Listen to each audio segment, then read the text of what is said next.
बिहार में एनडीए में सीटों के बंटवारे पे चर्चा हुई। पहले पटना में बातचीत हुई, अब दिल्ली में अगला दौर होगा। बिहार विधानसभा में एनडीए की 5 पार्टियां साथ लड़ने वाली हैं और विधानसभा में बीजेपी से 1-2 ज्यादा सीटों पर लड़ सकती है जेडीयू।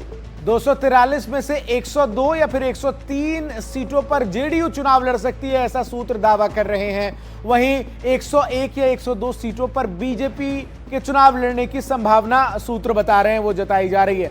40 सीटों पर लोक जनशक्ति पार्टी जो है चिराग पासवान जिसके अध्यक्ष हैं वो लड़ सकती है, और इसके साथ ही हम राष्ट्रीय लोक मोर्चा को भी सीटें दी जाएंगी। अखिलेश शर्मा हमारे सहयोगी तमाम अपडेट्स के साथ हमारे साथ जुड़ गए। अखिलेश, जो इस वक्त बातचीत का दौर है वो कहां तक पहुंच चुका है और जो फॉर्मूला है वो किस प्रकार का रहने वाला है? देखिए, प्राथमिक बातचीत हो चुकी है। ये बातचीत बिहार में हुई थी और अब अगले दौर की बातचीत दिल्ली में होने की बात कही जा रही है।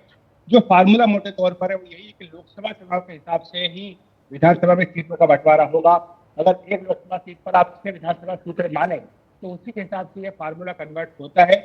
लेकिन ये बात जरूर है कि बीजेपी और जेडीयू की जब सीटें होंगी तो वो बराबर तो होंगी, लेकिन जेडीयू 1 या 2 अधिक सीटों पर लड़ सकता है। यानी 103 से 104 सीटें जेडीयू को और 102 से 103 सीटें बीजेपी को मिल सकती हैं। और जहां तक बाकी 3 सहयोगी दलों का सवाल है, जो बाकी की 40 सीटें बचती हैं वो उनमें बांटने की बात कही जा रही है। इसमें चिराग पासवान को 25 से 28 सीटें दी जा सकती हैं, जीतन राम मांझी को 6 से 7 और साथ ही उपेंद्र कुशवाहा को 3 से 4 विधानसभा सीटें मिल सकती हैं।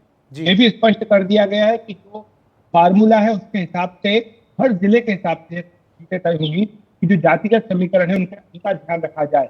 ऐसा ना हो कि एक ही जाति की सभी सहयोगी दल जिले में खड़े हैं, तो ये भी खास तौर से ध्यान रखा जाएगा। ये कहा गया कि अगले दौर की बातचीत जल्दी ही दिल्ली में होगी, जिसमें इस फार्मूले पर अंतिम मुहूर्त लगाई जाएगी।